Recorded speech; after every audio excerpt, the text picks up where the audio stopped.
1 minute का। एक बार सब लोग जुड़ जाएं, उसके बाद हम क्लास स्टार्ट करेंगे।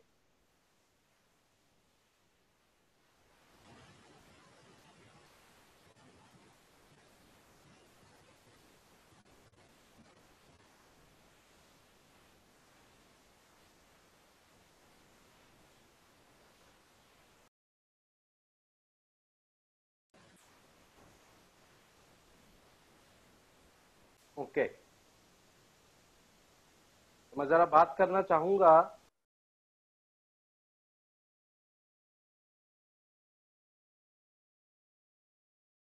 ओके, ठीक है, तो सभी लोग आ गए हैं। हाँ, योग जरा माइक ऑन करो, योग। Okay Madhav, I will send the solution of that question. Okay, I will send, otherwise I will discuss on the in the class. योग जरा माइक ऑन करो। Yes sir. हाँ योग, तुम्हें मेरी आवाज आ रही है क्लियरली? Yes sir. हाँ योग, ये बताओ कैसी चल रही तुम्हारी पढ़ाई? अच्छी चल रही है सर।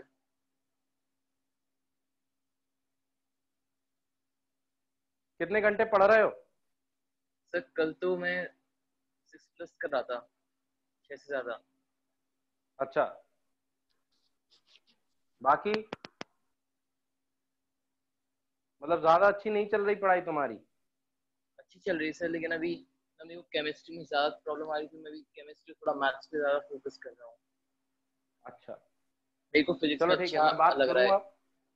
मुझे थोड़ा सा डाउट लग रहा है, तो मैं चाहूंगा कि जब मैं तुमसे रिपोर्ट लूं तुम्हारी, ठीक है, तो कल या आज मैं फोन लगाऊंगा। ठीक है, तो हो ओके सकता है कि सर। मैं तुम्हारी रिपोर्ट लूं, तो आई होप कि अच्छी रिपोर्ट मिलनी चाहिए। ठीक है, तो ऐसे ही मैं रैंडमली किसी को भी फोन लगा कर पूछ सकता हूँ, और मुझे आशा है, आई होप कि रिपोर्ट्स अच्छी मिले मुझे, सभी की, सभी के पेरेंट्स के थ्रू रिपोर्ट अच्छी मिले। तो कम से कम मेरे लिए नहीं, किसी के लिए नहीं, अपने पेरेंट्स के लिए आपको अपना जो एकेडमिक रिकॉर्ड है वो अच्छा रखना हो। हाँ, 16th क्वेश्चन, ये सारे क्वेश्चन हम डिस्कस करेंगे लाइन वाइज। ठीक है, लेकिन अभी हम आगे बढ़ाते हैं अपने चैप्टर को। और 2 यूज हम देख चुके थे डायमेंशनल एनालिसिस के, आज हम नेक्स्ट यूज देखेंगे। ठीक है, और that is the third use. Third use, ठीक है, पहला यूज क्या था? Check the correctness of the equation. Second use था to convert the unit of one system into another system. और आज हम थर्ड यूज करने जा रहे हैं, मतलब ये जो हेडिंग है, use of dimensional analysis. Use of dimensional analysis, इसका आज हम थर्ड यूज देखेंगे। और थर्ड यूज है to establish relation between to establish the relation between different physical quantities, to establish the relation between different physical quantities. So that is the third heading, मतलब third use. और हाँ, किसी को कुछ पूछना है? सर तो वो क्या यहां लिख पर रहा है, use of dimensional analysis, that is the third use. Third use की हम बात करेंगे, तो थर्ड यूज है to establish the relation between different physical quantities with the help of dimensional analysis. जैसे कि अगर हमें ये पता है, हाँ, मोल की अगर हम बात करेंगे थोड़ी देर में, चलो अच्छा है, ये क्वेश्चन अच्छा याद दिलाया तुमने। मोल तक हमने छोड़ा था, मोल के बारे में हम बात करेंगे। लेकिन पहले एक चीज सुन लो, जैसी काइनेटिक एनर्जी होती है, हमें पता है कि भाई इसका फॉर्मूला होता है 12mv²। तो मुझे अगर ये फॉर्मूला नहीं पता, ठीक है, तो मैं अगर काइनेटिक एनर्जी के बारे में कमेंट करना चाहूंगा, तो मैं ये बोलूंगा कि काइनेटिक एनर्जी बढ़ेगी अगर वेलोसिटी बढ़ती है, या घटेगी अगर वेलोसिटी घटती है। मुझे ये नहीं पता कि वेलोसिटी की पावर कितनी होनी चाहिए जिससे कि हम काइनेटिक एनर्जी का रिलेशन बताएं। तो ये पावर हमें नहीं पता।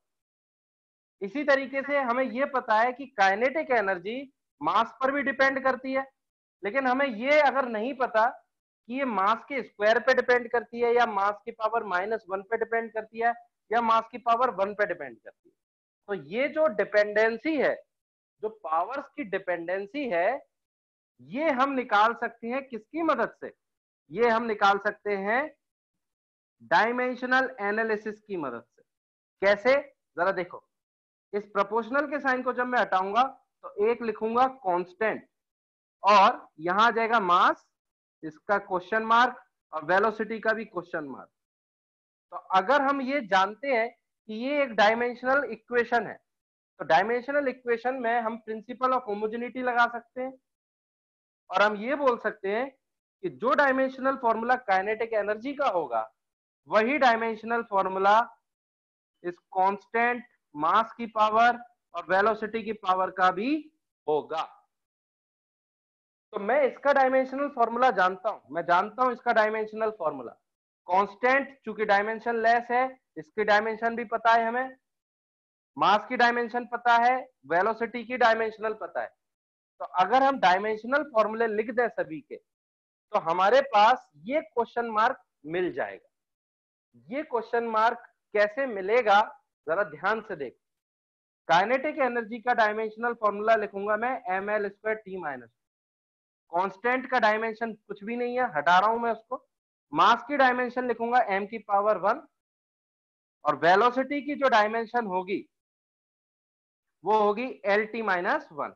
अब देखो जरा, मुझे मास की पावर के बारे में नहीं पता, तो मैंने मास की पावर को क्या ले लिया? x ले लिया। मुझे वेलोसिटी की पावर का भी नहीं पता, तो मैंने y ले लिया। तो ये LT-1 की पावर क्या बन जाएगा? y बन जाएगा, और मास की पावर क्या बनेगा? x। और अब मैं यहां से देख सकता हूं कि यहां से जो मास की पावर है वो कितनी है? 1, और यहां मास की पावर कितनी है? x। तो यहां से हम कंपेयर अगर करें तो x की वैल्यू कितनी मिल रही है हमें? 1 मिल रही है। इसी तरीके से अगर हम l की पावर देखें तो l की पावर यहाँ पर y है, तो यहाँ कितनी है? 2 है, यानी y की वैल्यू कितनी मिल गई हमें? 2 मिल गई। तो अगर हमें x की पावर 1 मिल गई और y की पावर 2 मिल गई, यानी मुझे मास की पावर का पता लग गया और वेलोसिटी की पावर का भी पता लग गया। तो मैं ये कह सकता हूं कि काइनेटिक एनर्जी जो भी होगी वो कुछ मास की पावर 1 पे डिपेंड करेगी और वेलोसिटी की पावर 2 पे डिपेंड करेगी, और बाकी ये कांस्टेंट के बारे में हम नहीं बता पाएंगे कि ये कांस्टेंट हाफ होना चाहिए या 1 होना चाहिए या कुछ भी हो सकता है। तो हम डायमेंशनल एनालिसिस की मदद से कांस्टेंट के बारे में कभी कोई इंफॉर्मेशन नहीं निकाल पाते। ये मैंने आपको पहले भी बताया था, ठीक है, कि कांस्टेंट के बारे में हम डायमेंशनल एनालिसिस से नहीं निकाल पाते, दैट इज अ लिमिटेशन। लेकिन हम ये बता सकते हैं कि मास, आखिर काइनेटिक एनर्जी मास पर कैसे डिपेंड करेगा, मतलब मास की पावर 2 पर डिपेंड करेगा या मास की पावर 1 पर, वो हम निकाल सकते हैं। इसी तरीके से वेलोसिटी पर कैसे डिपेंड करेगा वो हम निकाल सकते हैं। तो जरा इसके बारे में लिख लेंगे। ये एक छोटा सा एग्जांपल था, मैं दोबारा कर पाऊंगा। तो ये समझाने के लिए था कि हम डायमेंशनल एनालिसिस की मदद से फिजिकल क्वांटिटीज के बीच में रिलेशन निकाल सकते हैं। तो मैं यहां से रिलेशन निकाल रहा था किस किस के बीच में? काइनेटिक एनर्जी और मास के बीच में, काइनेटिक एनर्जी और वेलोसिटी के बीच में। तो मेरा रिलेशन आ गया, ठीक है। तो इस तरीके के जो चीजें होती हैं रिलेशंस निकालने वाली, ये हम कर सकते हैं with the help of dimensional analysis. हाँ, लेकिन बस एक बात याद रखना होगा, कांस्टेंट के बारे में हम कभी कमेंट नहीं कर पाते। तो चलो मैं इस चीज को लिखवा देता हूं अच्छे से, और फिर हम एक करेंगे इलस्ट्रेशन, ठीक है। तो जैसे इसमें हम लिखेंगे if we know the various factors, if we know the various factors on which a physical quantity depends, on which a physical quantity depends, we can derive the relation, ठीक है, we can derive the relation between the factors and the physical quantity and the physical quantity, ठीक है, between the factors and the physical quantity which depends on this factor, which depends on these factors। जरा लिख लो जल्दी से, और फिर मैं लूंगा एक एग्जांपल। ठीक, तो पहले ये लिख लो जिससे फिर मैं रब करूंगा, देन फिर हम एग्जांपल समझेंगे। सर हाँ सर, जो हमने कांस्टेंट लिया था के, वो डायमेंशन वाला था कि डायमेंशन लेस था?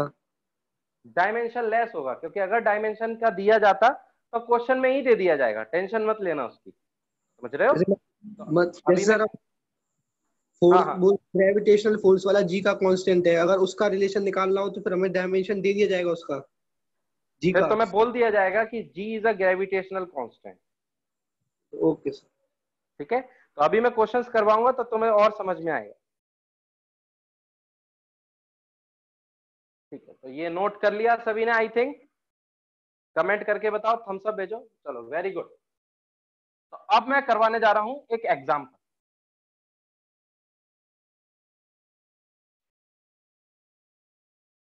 एग्जांपल है जैसे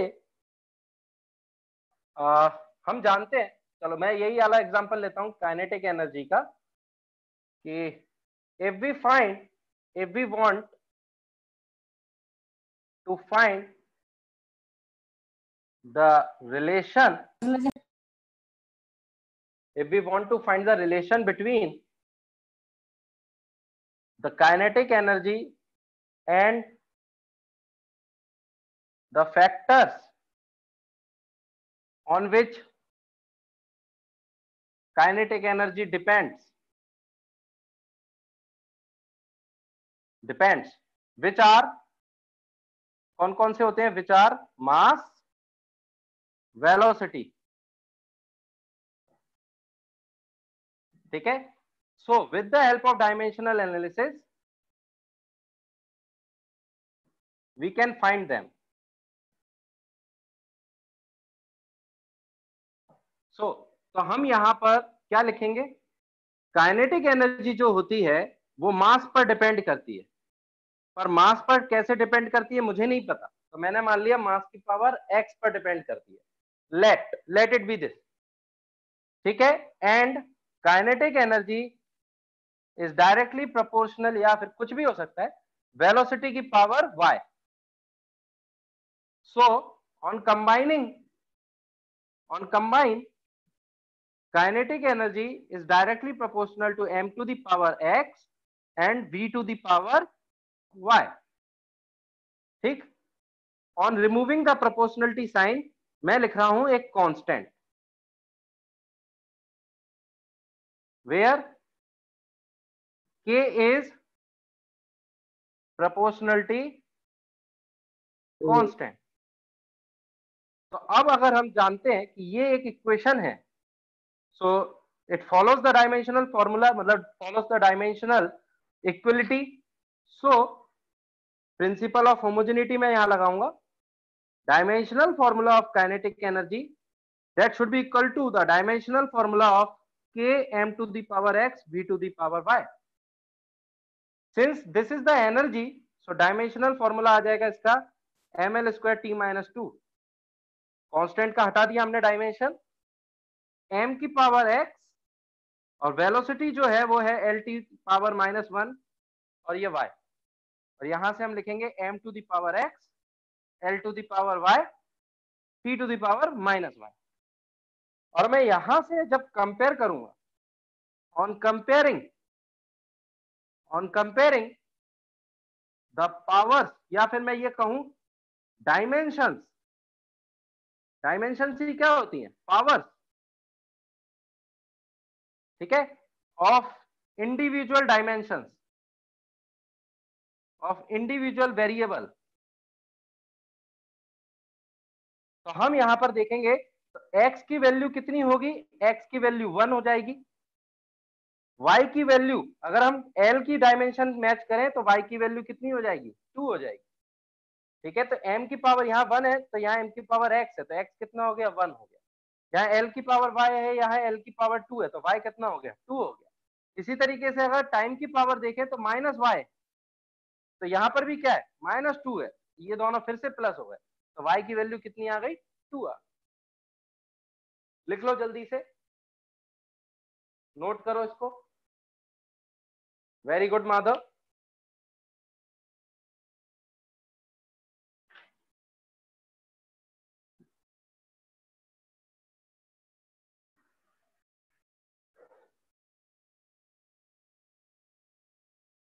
ठीक है, तो मैं टाइम दूंगा कुछ यहां लिखने के लिए 7 सेकेंड। तो हमने यहां से x की वैल्यू निकाल दी, y की वैल्यू निकाल दी सर। हाँ, एक मिनट जरा मैं इसको कंप्लीट कर दूं। So we can write since kinetic energy is equal to constant m to the power 1 velocity to the power 2, ठीक है। here we cannot determine the constant with the help of dimensional analysis, and that is the limitation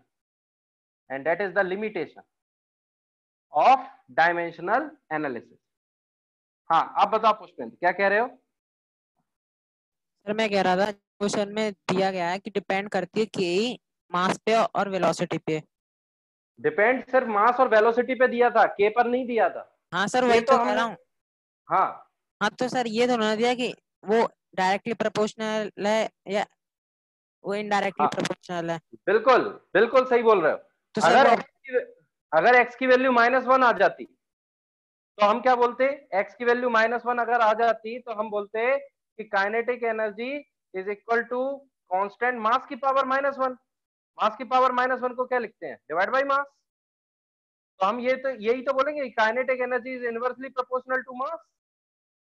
लेकिन इसको ये भी तो लिख सकते हैं kinetic energy inversely proportional to directly proportional to mass की पावर -1। तो वैल्यू तो तुम्हें x और y की निकालनी है, चाहे वो नेगेटिव भी आ सकती है पॉजिटिव भी आ सकती है। ओके सर, तो मतलब हमें डायरेक्टली प्रोपोर्शनल लेना है कहीं पर भी ले। बिल्कुल बिल्कुल, बाकी तुम्हारी वैल्यूज आएंगी ना तब तुम बाद में बता सकते हो कि इनवर्सली आ रहा है या क्या आ रहा है। ठीक है सर, जो डायमेंशनलेस क्वांटिटीज होती हैं सर वो हम फाइंड कर सकते हैं इस फॉर्मूला से, मतलब ऐसे इस मेथड से। डायमेंशनलेस क्वांटिटीज के बारे में बता सकते हो आप इस मेथड से, लेकिन आपको क्या पता होना चाहिए जरा देखो, मैं यहां पर नोट करके लिखवा रहा हूं, मैं आपको बार बार बता रहा हूं नोट करके। For finding out the relation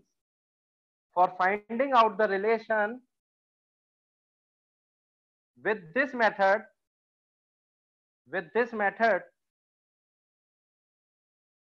we should know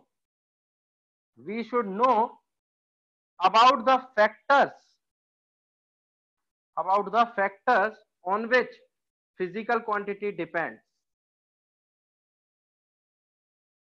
अगर ये फैक्टर्स के बारे में हमें नहीं पता कि आखिर कौन कौन से फैक्टर्स हैं जिन पे ये डिपेंड करती है फिजिकल क्वांटिटी, तो हम कभी भी रिलेशन नहीं निकाल पाएंगे। तो for finding out the relation with this method we should know about the factors on which physical quantity depends. तो ये क्वेश्चन में दिया जाएगा कि suppose this physical quantity depends on these variable, तो फिर हम उस क्वेश्चन को डायमेंशनल एनालिसिस से रिलेशन निकालने के लिए यूज करते हैं। क्या है उसका मंदिर ही उसका भवन है, घर है यानी कि उसका एक वो देवी का घर है। किसी का माइक ऑन है।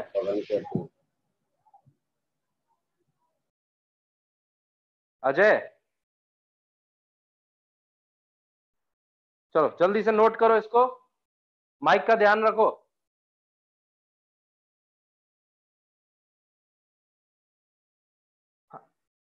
अभी करेंगे रौनक, हम शीट भी डिस्कस करेंगे, कोई जल्दबाजी मत मचाओ, सभी लोगों को एक लेवल पे आने दो और उसके बाद फेयर कंपटीशन होगा।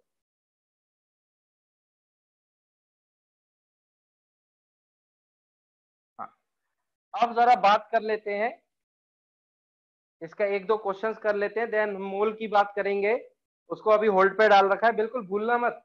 अगर मैं भूल जाऊं मोल के बारे में तो मैं याद दिलाते रहना, ठीक है। अब मैं एक क्वेश्चन दे रहा हूं, जरा करके देखो। क्वेश्चन नंबर 1 है the time period of simple pendulum, the time period of the simple pendulum depends on first mass of bob,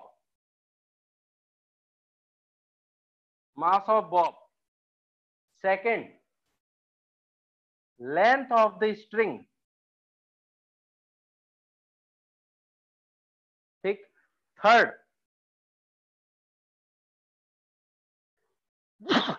sorry acceleration due to gravity, third is acceleration due to gravity। Time period जो है simple pendulum का, जिसको मैं T बोल रहा हूं, वो depend करता है मास ऑफ बॉब पर, जिसको हम एम बोल देंगे, लेंथ ऑफ द स्ट्रिंग जिसको हम एल बोल रहे हैं, एक्सेलरेशन ड्यू टू ग्रेविटी जिसको हम जी बोलते हैं, इन पर ये डिपेंड करता है। Find out the dependency by dimensional analysis.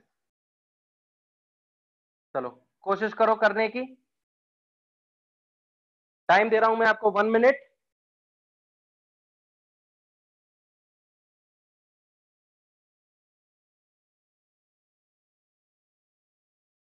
चलो करो जल्दी से, बहुत ही आसान है, ठीक है। जैसा कि मैंने तुम्हें बताया था, सिंपल टाइम पीरियड इन तीनों चीजों पर डिपेंड कर रहा है। डिपेंडेंसी का मतलब है हमें पावर्स बतानी है कि मास पर कैसे डिपेंड कर रहा है, लेंथ पर कैसे डिपेंड करेगा, जी पर डिपेंड कैसे करेगा। रूट एल अपॉन जी आ रहा है, एम पर आ ही नहीं रहा। अनुष्का चेक करो जरा ध्यान से देखो। Let the time period is directly proportional to the mass to the power x, directly proportional L to the power y and directly proportional to G to the power z।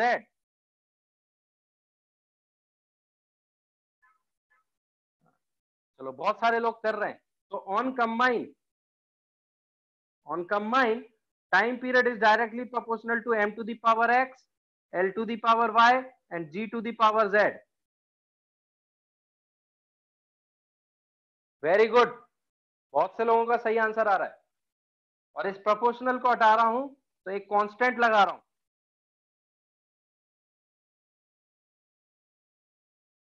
ठीक है ना। Principal of homogeneity, dimensional formula of time,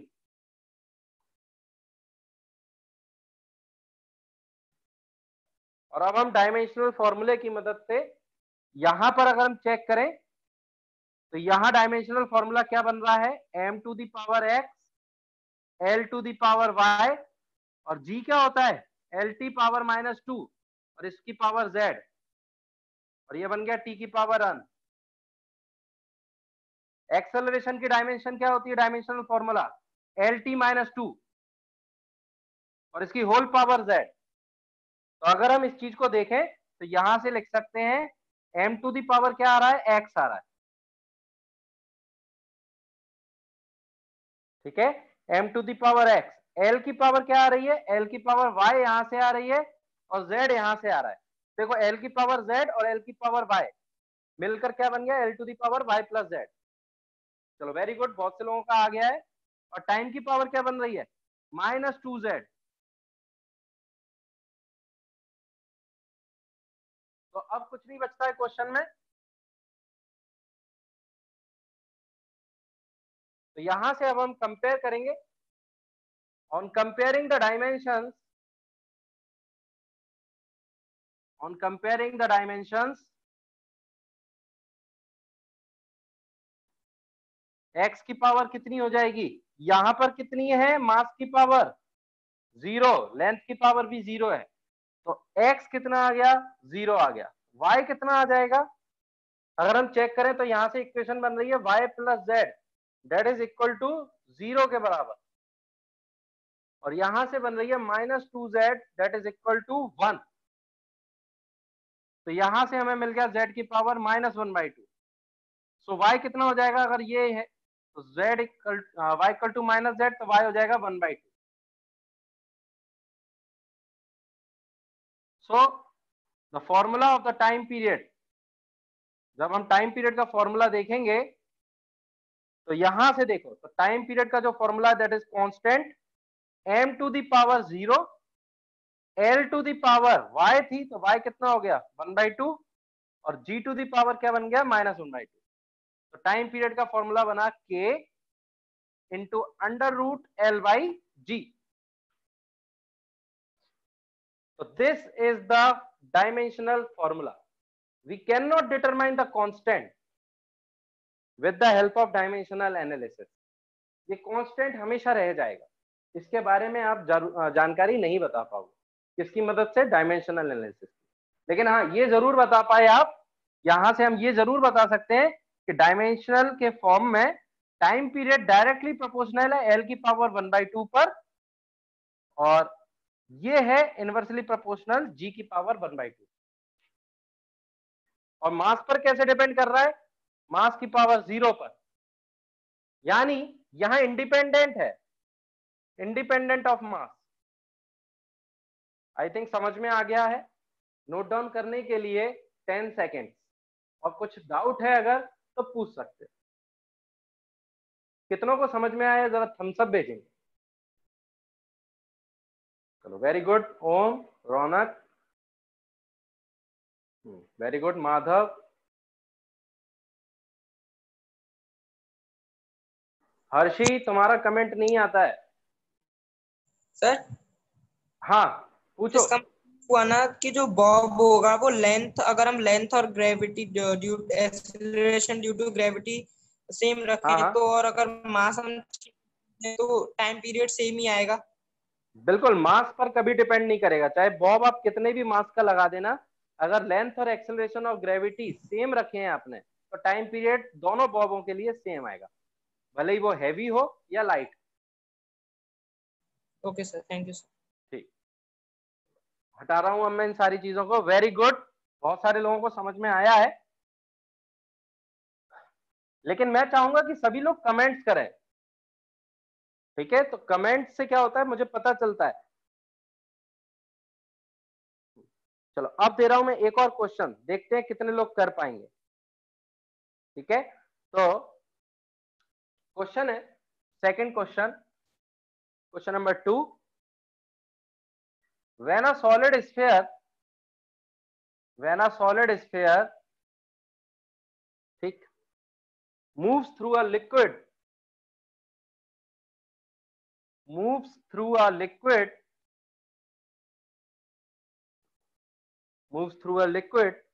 the liquid opposes the motion.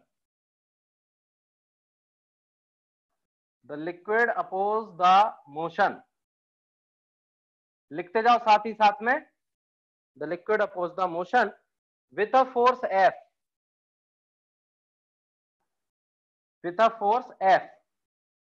which depends on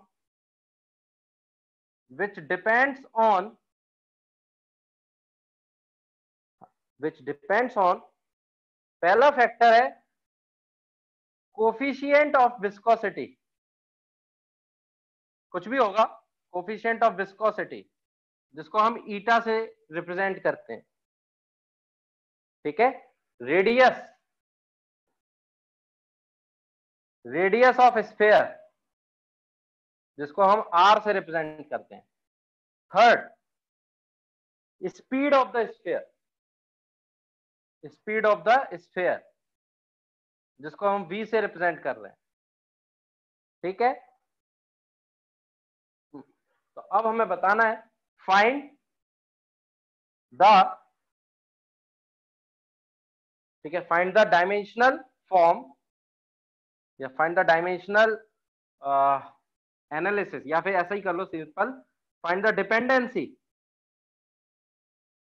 of force on above. On above factors. तो निकालो जरा, coefficient of viscosity का dimensional formula याद है? ये मैंने आपको बोला था होमवर्क के लिए, किसी को याद है तो लिखकर बताए, कमेंट करे। अर्चित कमेंट करो।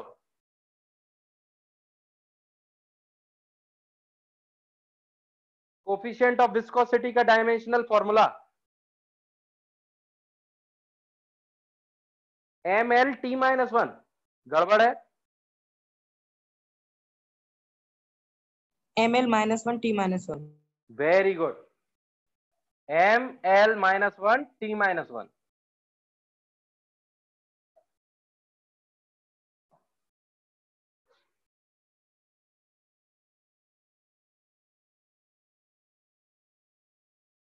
बिल्कुल सही है श्रेया। हाँ, अब जरा डिपेंडेंसी देखते हैं, बहुत से लोगों ने निकाली है। मैं टाइम दे रहा हूं आपको अगेन 40 सेकेंड्स, और मुझे फाइनल डिपेंडेंसी बताना है। तनिष्क का आंसर आया है, वेरी गुड अर्चित। ओम का भी आंसर बिल्कुल सही है। 4 लोगों का आंसर बिल्कुल सही दिख रहा है अभी मुझे। सूर्या का भी बिल्कुल सही आया। हर्ष के भी बिल्कुल सही आंसर्स आए हैं, वेरी गुड हर्ष। खुशी, पारुल, वेरी गुड। सोहर, चलो वेरी गुड। सचिन त्यागी, मेरी आवाज जा रही है तुम तक? शायद नहीं सुन पा रहे हो। चलो वेरी गुड, बहुत सारों के बिल्कुल सही आंसर्स हैं। सॉल्यूशन को अगर हम देखें तो जो फोर्स है वो हम मान लेते हैं कि इन फैक्टर्स पे डिपेंड कर रहा है। तो मैं लिख देता हूं ईटा, आर एंड वी कंबाइन करने के बाद सीधे लिख दिया। इस प्रोपोर्शनल के साइन को हटाऊंगा तो कांस्टेंट लगा दूंगा। ठीक, अब मैं dimensional formula of force and dimensional formula of eta into RV को मैच कराऊंगा। तो ये तो हो गया डायमेंशनलेस। ईटा का डायमेंशनल फॉर्मूला है ML-1 T-1। तो ईटा की पावर x, आर की पावर y, वेलोसिटी की पावर z मान लेते। तो इस पूरे की पावर क्या हो जाएगी? x। इसी तरीके से r की डायमेंशन अकेली l, तो इसकी पावर y, और वेलोसिटी हो जाएगी LT-1 और इसकी पावर z।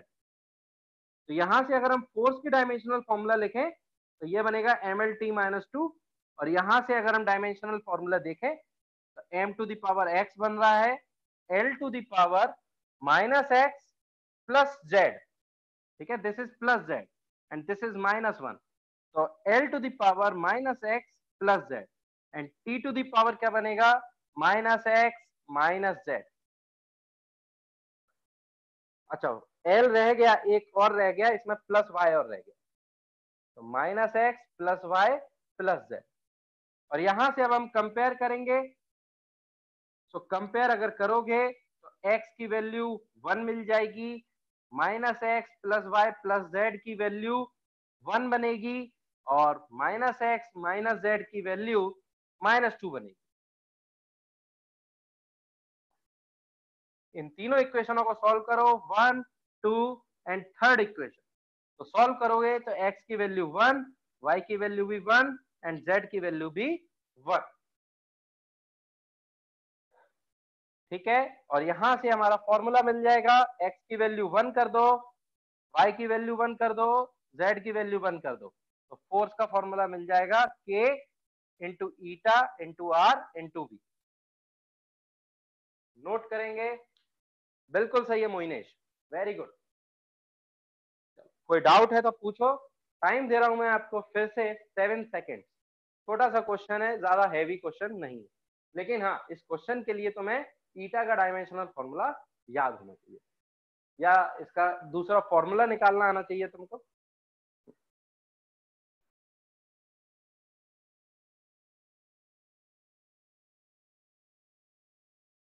तो ये थे डायमेंशनल एनालिसिस की मदद से रिलेशंस निकालने वाले क्वेश्चन। ठीक है, और अब हम आगे बढ़ेंगे। ठीक है,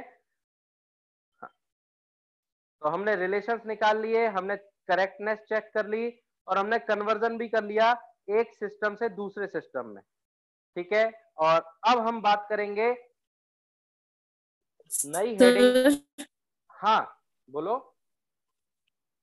So what we call N In what we call n.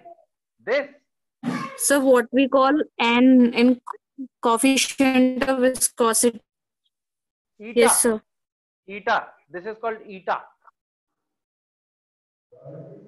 Okay. इस सिंबल को हम ईटा बोलते हैं. Okay, sir. अब जरा मोल की बात कर लेते हैं. एक क्वेश्चन उठा था कि सर मोल,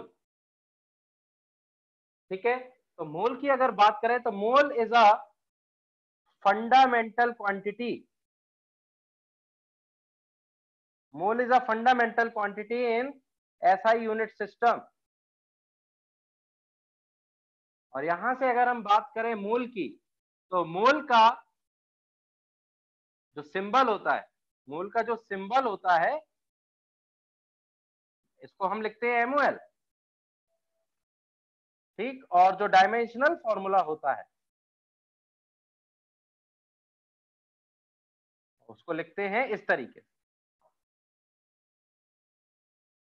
तो ऐसा नहीं है कि इसका डायमेंशनल फॉर्मूला नहीं होता. जितनी भी फंडामेंटल क्वांटिटीज हैं उन सभी के क्या होते हैं, डायमेंशनल फॉर्मूले होते हैं. तो अगर मैं आपसे इसी के बेस पर एक क्वेश्चन पूछता हूं कि बताइए, फाइंड, क्वेश्चन है find the dimensional formula of universal gas constant. तो आंसर ज्यादा जल्दी से निकालो और ये चीज लिख लो. हाँ, कमेंट करो कमेंट. आवाज थोड़ी साफ नहीं आ रही है अभी, शायद नेटवर्क का इशू हो सकता है. तो कमेंट करके मुझे बताओ dimensional formula of universal gas constant क्या आएगा.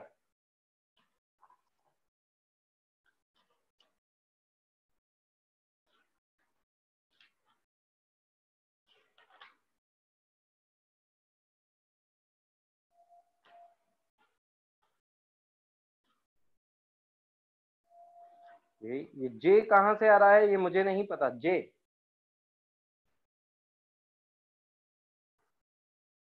जे क्या है? जूल ना. जूल कोई फंडामेंटल डायमेंशनल फॉर्मूला है क्या? जूल तो एक खुद ड्राइव्ड यूनिट है. हाँ, ये बिल्कुल सही आया है. पुष्पेंद्र ने बिल्कुल सही आंसर निकाला है. चलो चेक करूंगा मैं, मुझे जहां तक लग रहा है. बिल्कुल बिल्कुल, बहुत से लोगों ने सही आंसर निकाला है. Very good.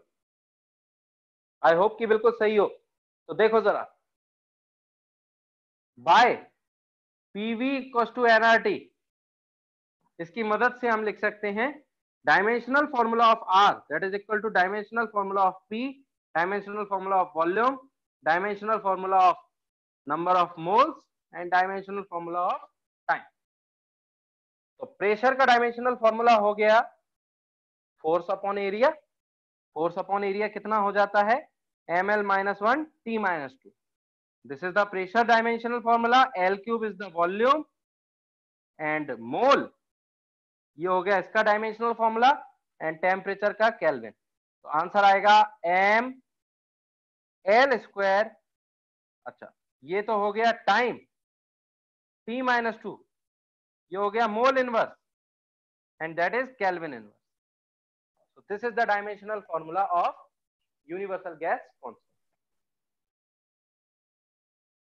ठीक है. तो एक्चुअल में होता यह है कि मोल्स को हम क्या लिखते हैं, मास अपॉन मॉलिक्यूलर वेट. लेकिन मैं आपसे पूछता हूं, बताइए, जो डिस्क्रिपेंसी आती है मोल्स के केस में कि भाई मोल्स को हम क्या लिखते हैं, मास अपॉन मॉलिक्यूलर वेट. तो भाई ये तो डायमेंशन लेस होना चाहिए क्योंकि दोनों तरफ मास आ रहा है. क्या ये सही है मेरा कहना? कमेंट करके बताओ यस या नो. नो. वेरी गुड ओम. चलो मैं रीजन पूछूंगा, रीजन के साथ देना यस या नो. विपुल माइक ऑन करो. विपुल माइक ऑन करो. Yes sir. हाँ विपुल तुम बताओ, ये डायमेंशन लेस होना चाहिए मोल्स? सर नो सर, क्योंकि मॉलिक्यूलर फॉर्मूला का जो SI वो जो होता है यूनिट, वो ग्राम पर मोल होता है. वेरी गुड विपुल. क्योंकि मॉलिक्यूलर वेट की जो यूनिट आती है, यूनिट ऑफ मॉलिक्यूलर मास, अगर आप देखोगे तो वो आएगी ग्राम पर मोल में. इसका मतलब है इसकी यूनिट ग्राम नहीं है, ये है तो भले ही मास, पर इसकी यूनिट क्या आती है, ग्राम पर मोल आती है। और वो कैसे आती है, इसको इधर ले जाओ, मोल्स को नीचे आ जाओ। तो इसीलिए मोल्स डायमेंशन लेस नहीं होते। क्लियर? तो इनके डायमेंशनल फॉर्मूला भी होती है और सिंबल भी होता है। पुष्पेंद्र क्लियर है? तुम थोड़ा सा गलत तो नहीं सोच गए थे? मॉलिक्यूलर वेट ग्राम पर मोल में मेजर होता है, याद रखना। Okay sir. तो ये था मोल्स का discussion. Mole is not a dimension. हाँ सर, हम लोग ऐसा भी तो बोल सकते हैं ना कि जैसे moles equals to mass upon molecular weight होता है, तो हाँ, सर हाँ। वो नंबर ऑफ मोल्स के लिए होता है, लेकिन जब हम लोग कहते हैं 1 मोल तो वो अमाउंट ऑफ सब्सटेंस के लिए होता है। नंबर ऑफ मोल्स से भी आप अमाउंट ऑफ सब्सटेंस बताते हो सर, लेकिन जैसे किसी चीज का नंबर बताते हैं वो तो डायमेंशन लेस होती है। तो मैं मोल्स का नंबर बता रहा हूं, तो एक तरीके से मैं अमाउंट बता रहा हूं। Mole is the another unit to calculate the amount. ये बात समझ में आ रही है? जिस तरीके से मास होता है अमाउंट बताने के लिए, उसी तरीके से मोल्स भी होती है एक यूनिट अमाउंट बताने के लिए। Okay sir. ठीक, चलो। तो यहाँ पर हमारा डायमेंशनल एनालिसिस खत्म होता है। अब आपका होमवर्क चालू हो जाएगा। होमवर्क रहेगा कि जो भी शीट में डायमेंशनल फॉर्मूले के क्वेश्चंस हैं वो आपको अटेम्प्ट करने। ठीक है, नेक्स्ट क्लास में हम उनका डिस्कशन करेंगे। और आज हम पढ़ने वाले हैं नई चीज, that is accuracy and precision. Heading डालेंगे एक्यूरेसी एंड प्रिसीजन। काफी इंटरेस्टिंग और daily life problem. Sir accuracy, हाँ सर, अगर डायमेंशनल कोई क्वांटिटी है तो सर जो मोल की कांस्टेंट वैल्यू आती है 6.033 into 10 to the power 23, उसका डायमेंशन क्या होगा? हाँ, एवोगाड्रो का डायमेंशन नंबर बताओ जरा। तो इसका dimension mole inverse, mole inverse 6.022 mole inverse, समझ रहे हो? Number of particles upon Avogadro number, that is equal to number of moles. तो जब मैं एवोगाड्रो नंबर की डायमेंशनल निकालूंगा तो नंबर ऑफ पार्टिकल्स की तो कोई डायमेंशन होती नहीं है, divide by number of moles करूंगा जिसकी डायमेंशन होती है मोल। तो इसकी डायमेंशन क्या बन जाएगी? Mole inverse. क्लियर?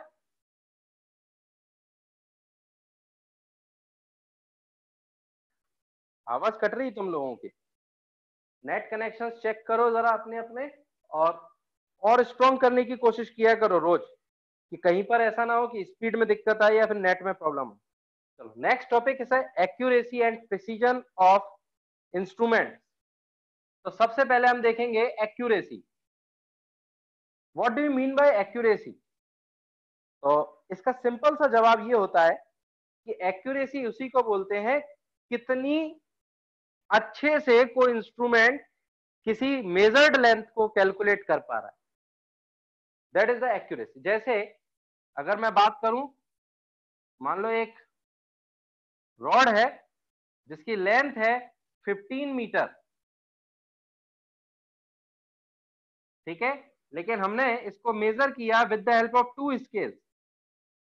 एक स्केल ले ली हमने जिसकी मदद से हमने इसको मेजर किया और इसने आंसर दिया हमें 14.5, और एक ये थी स्केल 1, और एक दी हमने स्केल 2 जिसकी वजह से हमने इसको मेजर किया, दिस इज स्केल 2, जिसकी वजह से हमने इसको मेजर किया और इसने आंसर दिया हमें 14.8 मीटर। एंड जो 15 मीटर लेंथ थी ये हमारी ट्रू लेंथ थी, मतलब true value of the length. True मतलब हाँ 15 मीटर एग्जैक्ट थी, बिल्कुल सही लेंथ थी।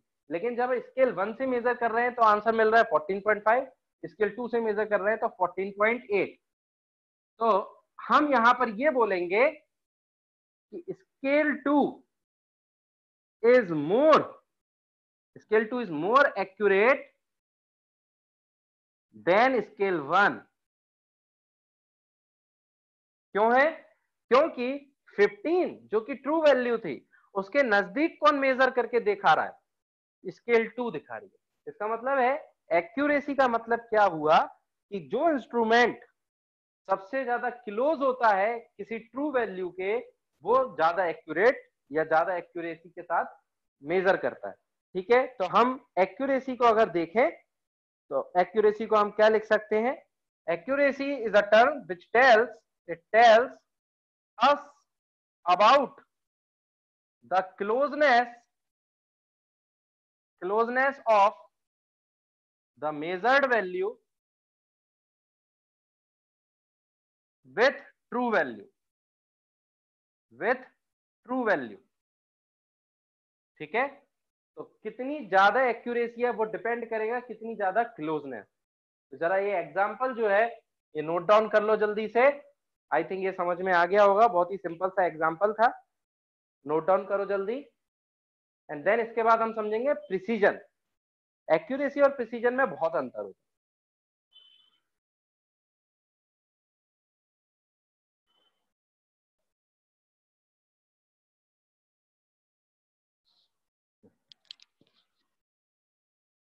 चलो, वेरी गुड।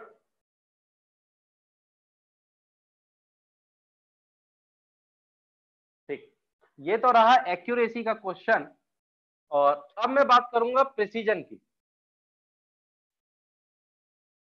तो भाई प्रिसीजन क्या होता है, समझेंगे इस चीज को। प्रिसीजन बताता है, it tells about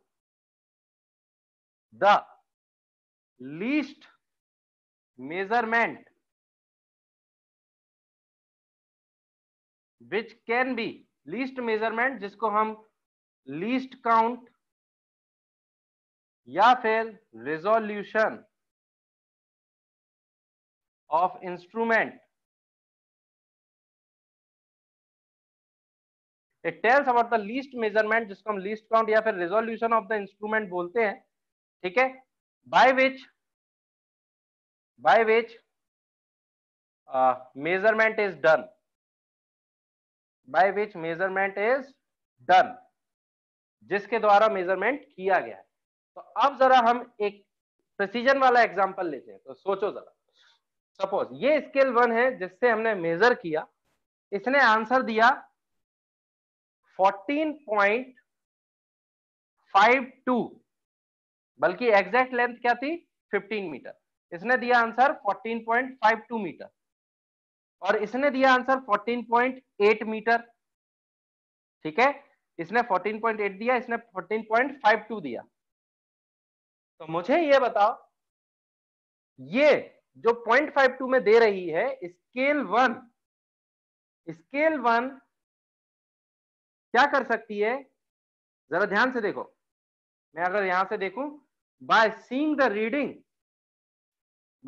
the reading of scale 1,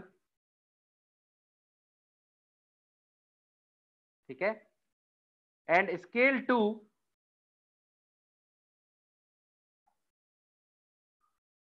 ठीक, scale 1 can measure up to 2 decimal places, while scale 2 can measure only up to 1 decimal place। ठीक है, तो इसका मतलब क्या हुआ कि जो लीस्ट काउंट है या जो रिजोल्यूशन है ऑफ स्केल 2 या फिर स्केल 1 का जो लीस्ट काउंट या रिजोल्यूशन है वो कम है किससे? लीस्ट काउंट या रिजोल्यूशन ऑफ स्केल 2 से।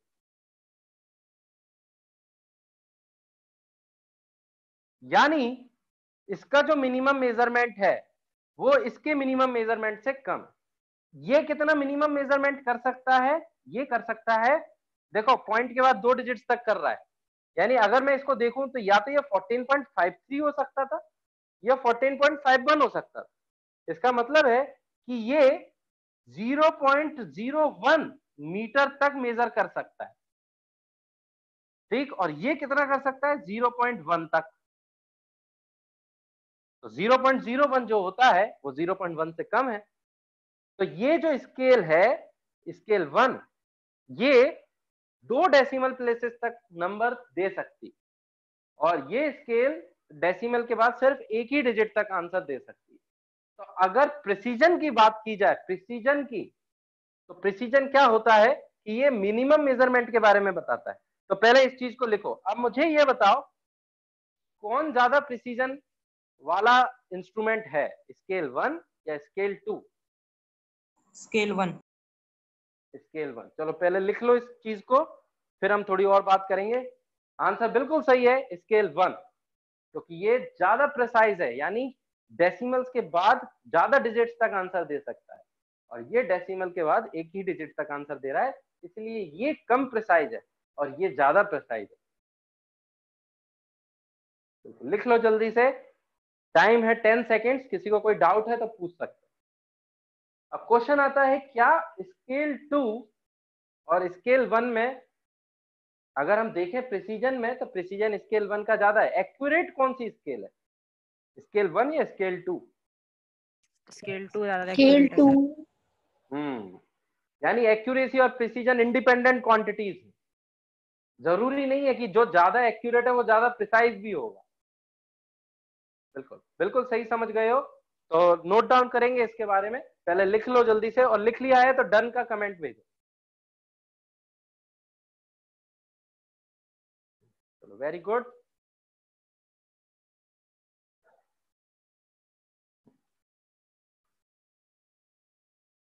तो अब हम यहां पर देखेंगे, सो scale 1 is more precise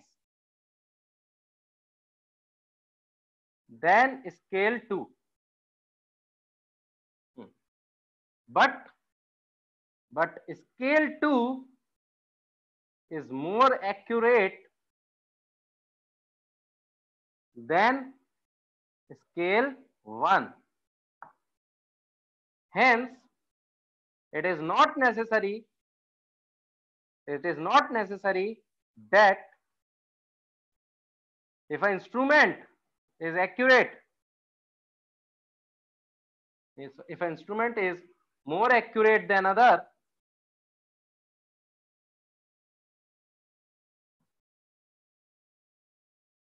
it must be precise, it must be more precise than other.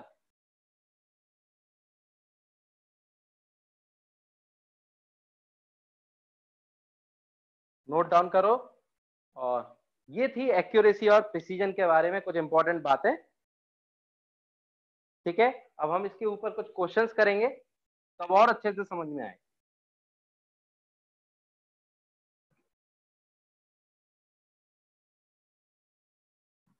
ठीक है, vice versa is also true. ज्यादा प्रिसाइज है तो ज्यादा एक्यूरेट होना जरूरी नहीं है।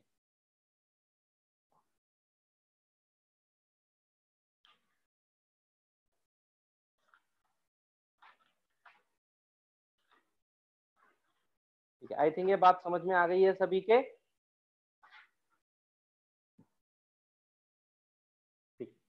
तो अब ये एक्यूरेसी और प्रिसीजन यूज काय में होते हैं? ये यूज होते हैं हमारी डेली लाइफ में, प्रैक्टिकल्स करते समय, एक्सपेरिमेंट्स करते समय। तो अब हम जब एक्सपेरिमेंट्स करते हैं, तो मुझे ये बताओ, क्या हम हमेशा एग्जैक्ट वैल्यू निकालते हैं या कुछ एरर होती है? ऑब्वियस सी बात है, इंसान है तो एरर तो होंगी ही होंगी। हाँ बिल्कुल, एरर होती ही।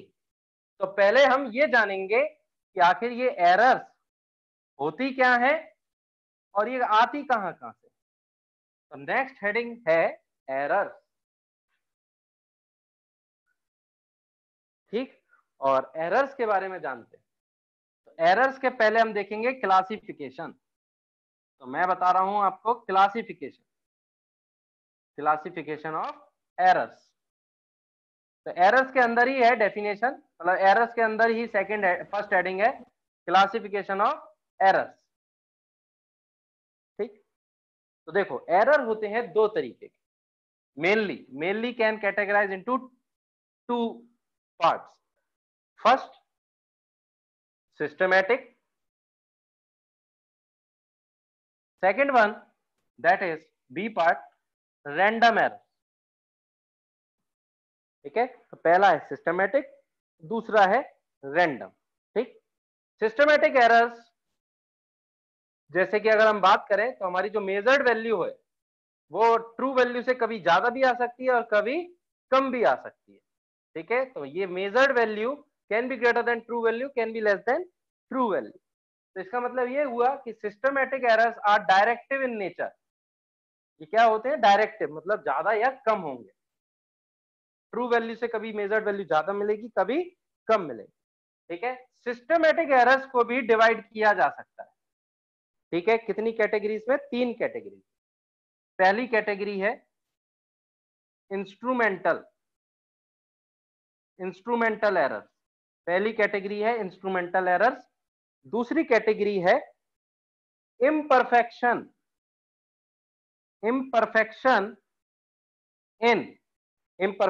इन एक्सपेरिमेंटल टेक्निक, ठीक है, एंड ऑब्जर्वेशन। मान लो हम ही इम्परफेक्ट होते हैं, तो एक्सपेरिमेंट टेक्निक करते समय हमने कोई गलती हो गई या प्रोसीजर या ऑब्जर्वेशन करते हुए गलती हो गई, तो वो सिस्टमेटिक एरर्स में आता है। ठीक, और तीसरी जो कैटेगरी होती है इसी के अंदर, पर्सनल एरर्स।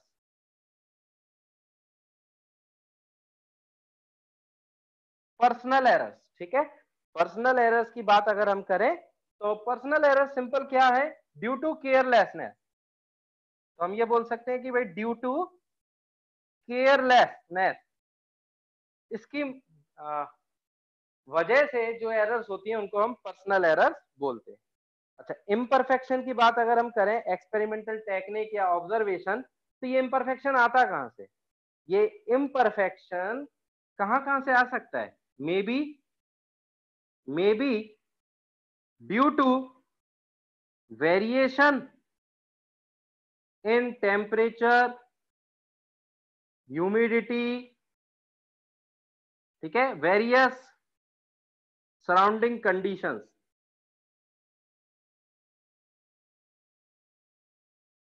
इनकी वजह से हमारी जो रीडिंग है उनमें एरर आ सकता है। कभी मेजर्ड वैल्यू ट्रू वैल्यू से ज्यादा भी हो सकती है, कभी कम भी हो सकती है। ठीक है, इंस्ट्रूमेंटल एरर्स ये बहुत सिंपल से। ठीक है, इंस्ट्रूमेंटल एरर्स की अगर हम बात करें तो देखो, वैसे तो ये 3 ही तरीके के हैं, और पर्सनल एरर होता है केयरलेसनेस की वजह से, ये होता है एनवायरमेंटल कंडीशंस की वजह से, ये होता है due to defects in the instruments में ही अगर डिफेक्ट है तो फिर रीडिंग तो गलत आनी ही आनी है। ठीक है, तो अब बात ये आती है कि ये जो इंस्ट्रूमेंटल एरर्स हैं ये भी 2 कैटेगरी में बंटते हैं। अब ये कैसे बटेंगे जरा देखो ध्यान। इनको बोलते हैं इंस्ट्रूमेंटल एरर, और इंस्ट्रूमेंटल एरर होते हैं 2 कैटेगरीज में डिवाइड। पहला होता है zero error. What do you have written after humidity? Humidity, various surrounding conditions, various surrounding condition. हाँ, इंस्ट्रूमेंटल एरर्स की बात करें तो पहला हो गया जीरो एरर, ठीक, और दूसरा हो गया इम्प्रॉपर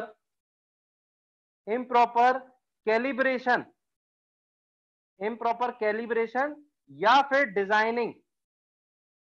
मान लो स्केल देखते हो तुम अपनी, जब तुम मीटर स्केल देखते हो अपनी 15 सेंटीमीटर वाली, तो उसमें अगर हम ये देखें बार, तो वो इक्वी डिस्टेंस पर रहते हैं। जितनी अच्छी क्वालिटी की स्केल होगी उतनी अच्छी इसकी कैलिब्रेशन साफ साफ दिखती है। तो इसलिए तो बोलते हैं अच्छी क्वालिटी की स्केल यूज किया करो, क्योंकि मेजर लेंथ बिल्कुल सही बता पाओगे।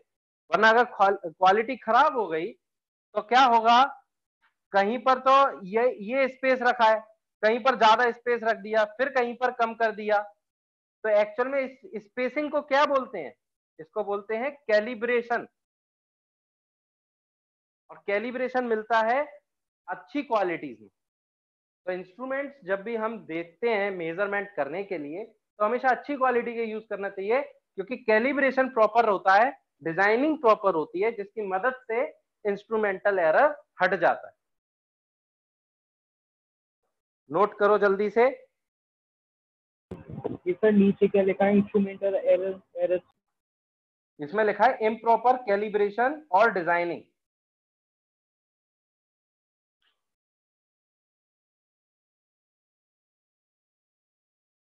कैलिब्रेशन का मतलब होता है स्पेसिंग।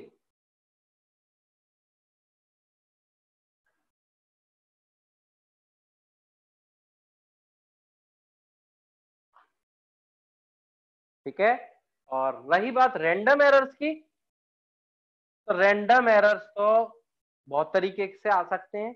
रैंडम एरर कैसे आ सकते हैं? सडन फ्लक्चुएशन हो जाए, सडन फ्लक्चुएशन। हाँ, जीरो एरर क्या होता है वो हम बाद में देखेंगे, लेकिन इंस्ट्रूमेंटल एरर का ही टाइप है जीरो एरर। और रैंडम एरर की बात करें तो सडन फ्लक्चुएशन। जीरो एरर वो होता है ना, starting value of the instrument. Very good, very good.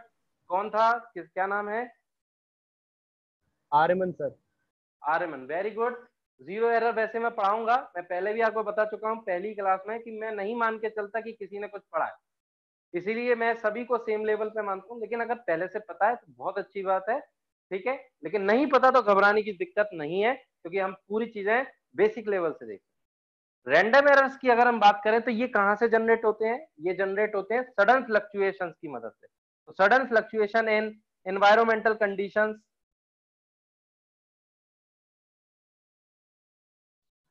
ठीक है, ये सब की वजह से रैंडम एरर्स। तो रैंडम एरर्स के बारे में ज्यादा जरूरत नहीं है जानने की, क्योंकि ये तो कहीं से भी आ सकता है। मेन चीज जो आपको फोकस करनी है वो फोकस करनी है आपको इस वाले पर, जीरो एरर पर। इसको हम अलग से देखेंगे, ठीक है। रैंडम एरर्स को हम अलग से नहीं देखेंगे, ठीक है। जीरो एरर हमें अलग से देखना होगा, क्योंकि क्वेश्चन इस पर बनते हैं। Sir imperfection and experimental techniques में भी तो वेरिएशन सराउंडिंग के कारण आती है। इम्परफेक्शन इन एक्सपेरिमेंटल टेक्निक्स का मतलब है जैसे कि अगर आप किसी एक पर्टिकुलर टेम्परेचर, हाँ बिल्कुल सराउंडिंग से आएगा ही आएगा, लेकिन टेक्निक में भी अगर गलती है, जैसे आपको टेम्परेचर फिक्स रखना है लेकिन आप फिक्स नहीं कर रहे हो उसको, तो फिर वहां उसकी मदद से भी, इसका मतलब है कि आपने टेक्निक जो है वो प्रॉपर नहीं पढ़ी है, प्रोसीजर जो है वो प्रॉपर फॉलो नहीं किया है, तो फिर उसकी मदद से भी कई बार एरर आती है, जिसको हम सिस्टमेटिक एरर बोलते हैं।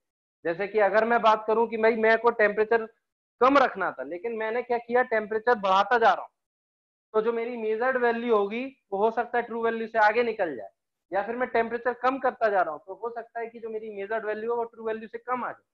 तो उसकी मदद से भी हम एक एरर जनरेट कर सकते हैं, जिसको सिस्टमेटिक भी बोला जाता है। क्लियर है? Okay, sir. Sir, random errors are not human errors, and imperfection errors are बिल्कुल हो human सकते errors. हैं। मतलब ये मैं नहीं कहूंगा कि रैंडम एरर्स ह्यूमन एरर्स नहीं है, ये कुछ भी हो सकता है, ठीक है। रैंडम एरर्स में बहुत सारी चीजें इन्वॉल्व हो सकती हैं, इनके बारे में मैं ज्यादा कमेंट नहीं करूंगा, क्योंकि ये पता भी नहीं चलता ये किसकी वजह से आया, ठीक है। Okay, sir. तो अब हम रैंडम एरर्स की अगर हम बात कर ले थोड़ी सी, तो रैंडम एरर्स का जो सॉल्यूशन होता है, सॉल्यूशन टू रिमूव, इनका सॉल्यूशन होता है, रिमूव तो नहीं कर सकते, मिनिमाइज कर सकते। मिनिमाइज कैसे करते हैं रैंडम एरर्स को?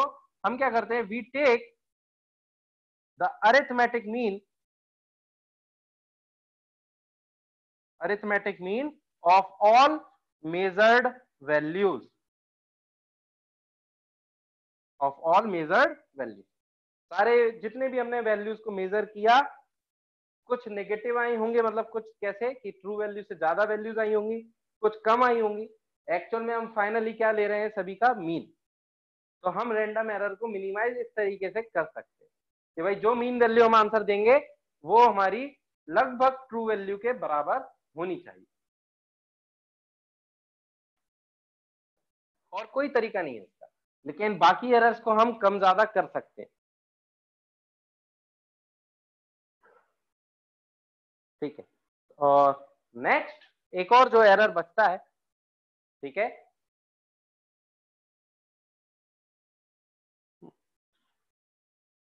ठीक है, और वो भी इंस्ट्रूमेंट में ही आएगा, और उसको मैं अलग से लिख रहा हूं, least count error. Least count error ये भी काय में आएगा, इंस्ट्रूमेंट में ही आएगा। डायरेक्टिव का मीन्स क्या होता है? डायरेक्टिव का मतलब होता है कि आप एरर को डायरेक्शन दे सकते हो।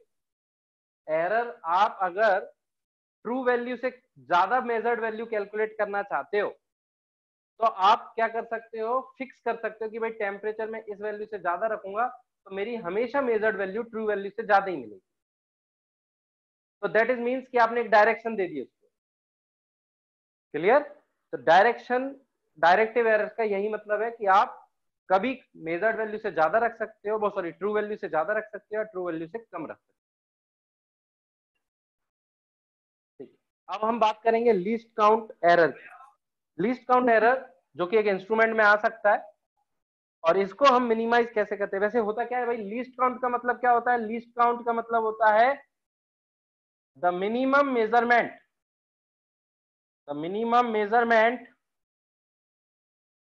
which can be done by an instrument।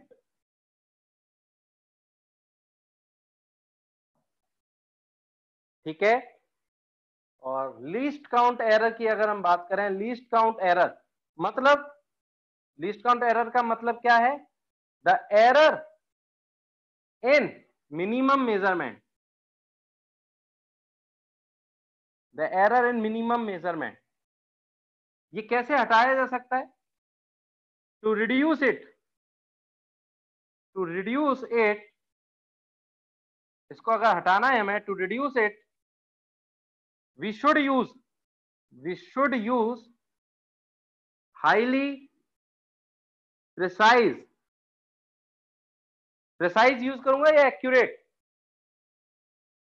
जल्दी से बताओ मुझे। लीस्ट काउंट एरर को हटाने के लिए मुझे एक्यूरेसी पर ध्यान देना चाहिए, प्रिसीजन पर? प्रिसीजन। बिल्कुल, क्योंकि हम यहाँ मिनिमम मेजरमेंट की बात कर रहे हैं तो प्रिसीजन पर ध्यान देना होगा। तो to reduce it we should use highly precise instrument. Note down करो जल्दी से। So these are the types of errors.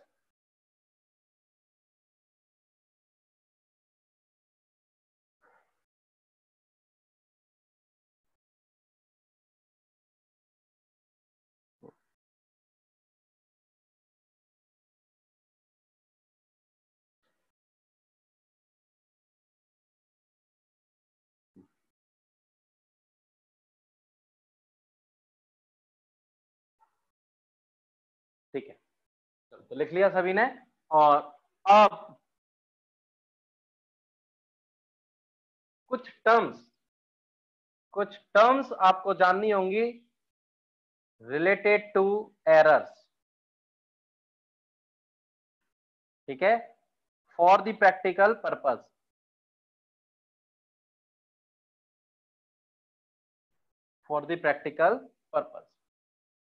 तो जैसे हम प्रैक्टिकल्स करते हैं तो हम फाइनली एक्सपेरिमेंट करते हैं, फिर हम कुछ ऑब्जर्वेशन करते हैं, देन कुछ रिजल्ट निकालते हैं। तो रिजल्ट हमेशा एक्यूरेट नहीं होता, उसमें हमेशा कुछ एरर होती है, पर वो एरर का रिप्रेजेंटेशन करना बहुत जरूरी है। ठीक है, जिससे ये पता चल पाए कि आखिर उस रीडिंग में कितने परसेंटेज की एरर है, यानी कितनी वो कम है, कितनी ज्यादा है ट्रू वैल्यू से। तो ऐसी कुछ टर्म्स जो आपको पता होनी चाहिए प्रैक्टिकल पॉइंट ऑफ व्यू से एरर्स के रिलेशन में। पहली टर्म होती है एब्सोल्यूट एरर। एब्सोल्यूट एरर कोई भी पूछ सकता है आपसे कि बताइए इस रीडिंग में एब्सोल्यूट एरर कितनी। ठीक है, तो एब्सोल्यूट एरर हम क्या देखते हैं, क्या होती है एब्सोल्यूट एरर, मैं आपको बताता हूं।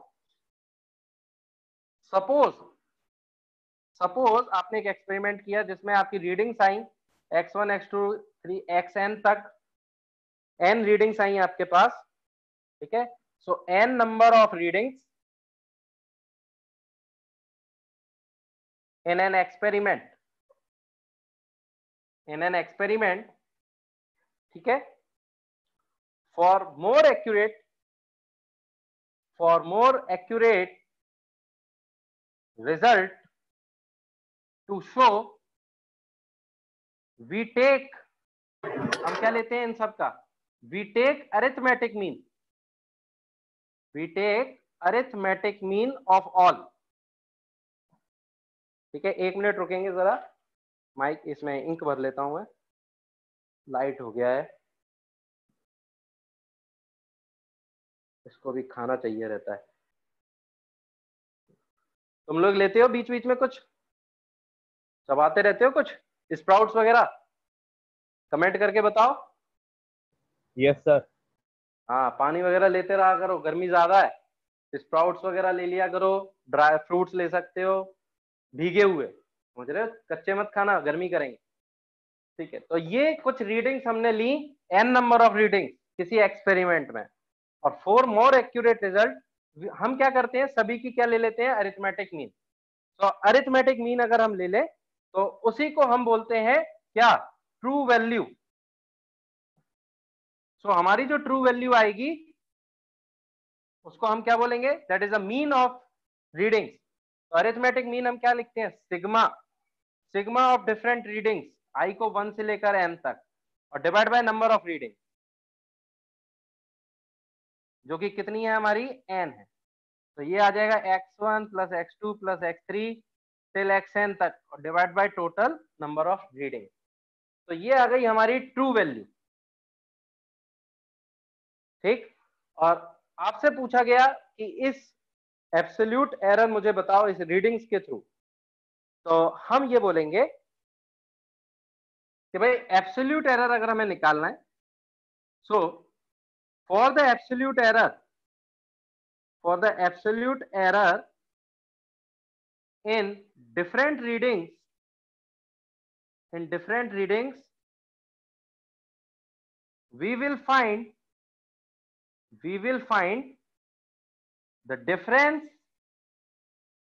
we will find the difference, या फिर मैं ये कहूं, we will find the magnitude of the difference in reading, in the value of reading,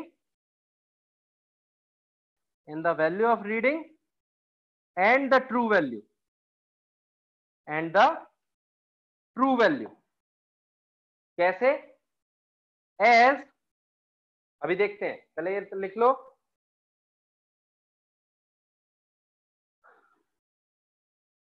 कैसे देखना है जरा देखो ध्यान। ये ट्रू वैल्यू है for the reading 1, for the absolute error in reading 1, in reading 1, जिसको हम x1 बोलते हैं। एब्सोल्यूट एरर कितना आएगा, x1 minus true value, x1 minus true value, इसका mod, that is equal to delta x1। ठीक है, तो एब्सोल्यूट एरर को हम रीडिंग 1 को क्या बोल रहे हैं, डेल्टा x1 बोल रहे हैं। और ये कैसे निकाल रहे हैं, उस रीडिंग में से ट्रू वैल्यू को माइनस कर दो और उसका मैग्नीट्यूड देख लो, तो ये मिल जाएगा हमें एब्सोल्यूट एरर इन रीडिंग 1। ठीक है, इसी तरीके से for the reading 2, for the reading 2, तो delta x2 that is equal to क्या मिलेगा, x2 minus true value, that is equal to delta x2। तो ये आ गया फॉर रीडिंग 2। सिमिलरली अगर हम फॉर रीडिंग n देख लें, for reading n that is delta xn, अगर हमें निकालना है तो xn minus true value that is equal to delta xn। तो ये हमने निकाल दी different absolute errors in different reading. तो ये क्या है, ये है absolute errors, absolute errors in individual readings.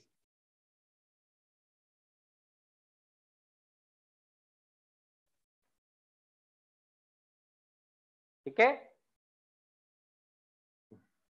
और फिर इसमें एक टर्म आती है, second term, mean absolute error. कोई अगर आपसे ये पूछता है कि ठीक है यार मुझे इंडिविजुअल मत बता दो, मुझे तुम एक ऐसा एब्सोल्यूट एरर बता दो जिसको मैं फाइनली लिख सकूं, तो आप फिर से क्या करोगे, सबके मीन ले लोगे। हमें किसका मीन चाहिए, एब्सोल्यूट एरर्स का। तो हम क्या करें, मीन एब्सोल्यूट एरर अगर आपको निकालना है तो एब्सोल्यूट एरर का मीन, तो मीन अगर आप निकालोगे तो किसके बराबर आएगा, delta x1 plus delta x2 plus delta x3, ऐसे चलता जाएगा। कहां तक चलता जाएगा, जितनी रीडिंग्स आपने ली हैं, और divide by total number of reading n। This is the mean absolute error, mean absolute error, या तो ऐसा लिख लो, mean absolute error in an experiment.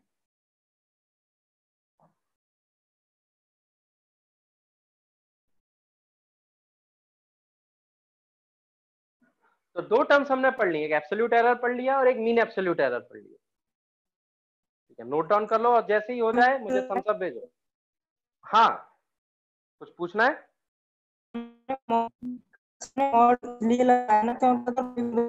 बिल्कुल, मॉड नहीं भी लगाओगे तो भी कोई दिक्कत नहीं है, क्योंकि इधर मॉड लग गया है तो ऑटोमेटिक पॉजिटिव में ही वैल्यू मिलेगी।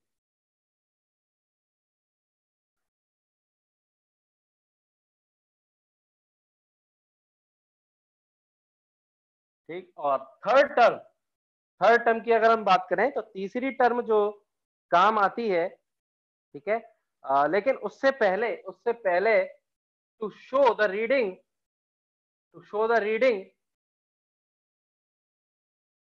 ठीक है, we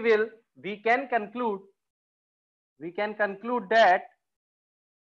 conclude that, जरा ध्यान से देखना, बहुत ही इंपॉर्टेंट चीज बता रहा हूं।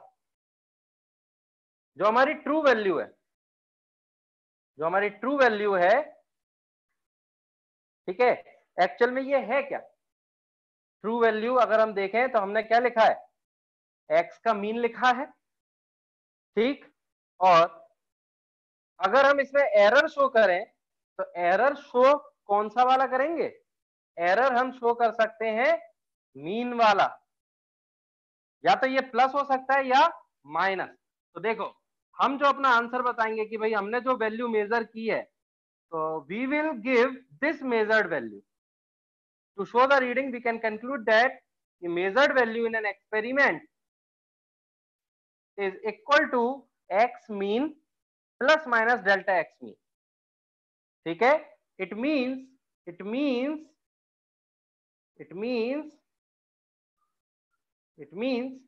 कि जो हमारी जो measured value है, it means the measured value वो किससे ज्यादा होगी, वो ज्यादा होगी x mean minus of delta x mean से, और कम होगी किससे, x mean plus delta x mean से। तो ये एक्चुअल में क्या था, ये था डेल्टा x मीन, तो लिख लेना यहां पर, mean absolute error is delta x mean. तो हमारी जो मेजर्ड वैल्यू है, फाइनली जब हम एक्सपेरिमेंट करने के बाद रिजल्ट बताएंगे तो हम ये बताएंगे कि सर हमारी जो मेजर्ड वैल्यू है वो इसके और इसके बीच में रहने वाली है। ठीक है, तो ये चीज आप ध्यान रखना, बहुत ही इंपॉर्टेंट चीज है। हमेशा आंसर ऐसा दिया जाता है, हमेशा आंसर ऐसा दिया जाता है, this is the answer to give in practicals.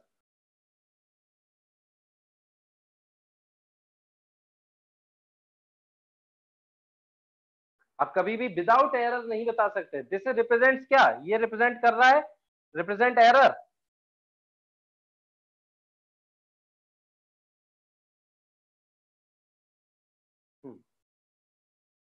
ठीक है, और एक छोटी सी टर्म बची है, बस उसको और नोट डाउन करो, देन हम आज की क्लास डन करेंगे यहां पर। तो ये हमने दो टर्म्स देख ली, तीसरी जो टर्म है उसको बोलते हैं हम रिलेटिव एरर। तो हेडिंग डालेंगे रिलेटिव एरर, बहुत ही सिंपल सी डेफिनेशन इसकी। इट इज डिफाइंड एज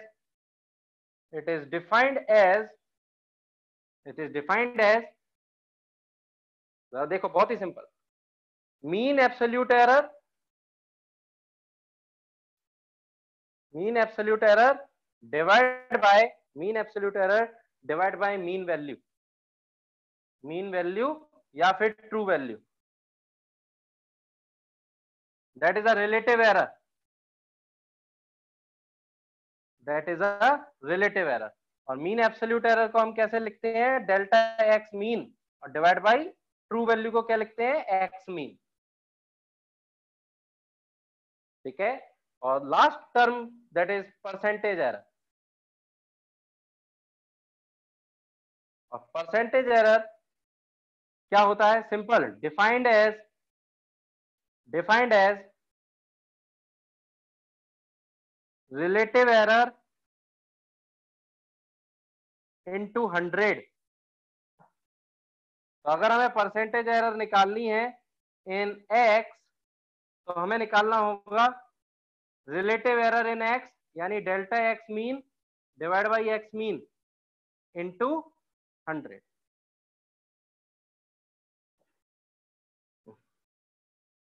ये और नोट करो, देन आज की क्लास हम यहीं बंद करते हैं। ठीक है, अब नहीं पढ़ेंगे आगे, लेकिन ये सब चीजें तुम जल्दी से नोट करो।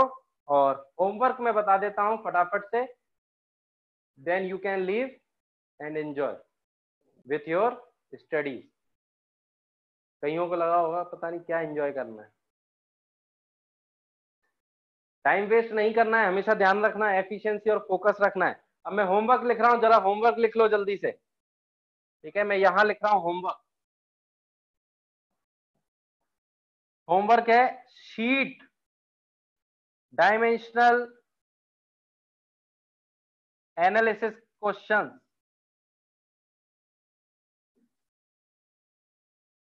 एक्सरसाइज, पूरी एक्सरसाइज आपको अटेंड करनी है। ठीक है,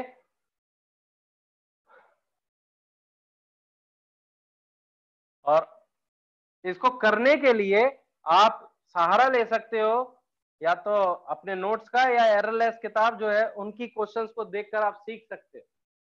ठीक है, तो मैंने दोनों ही किताबें डाल रखी है, एससीवी भी डाल रखी हुई है, शीट भी है आपके पास। आपको ये शीट के क्वेश्चंस लगाने, तो आप एररलेस के थ्रू भी सीख कर थोड़ा बहुत आइडिया लेकर इसको कर सकते हो, या कोई भी रेफरेंस बुक जो तुम यूज करते हो, लेकिन खुद दिमाग लगाना तब मजा आएगा। हाँ, objective exercise, only objective exercise.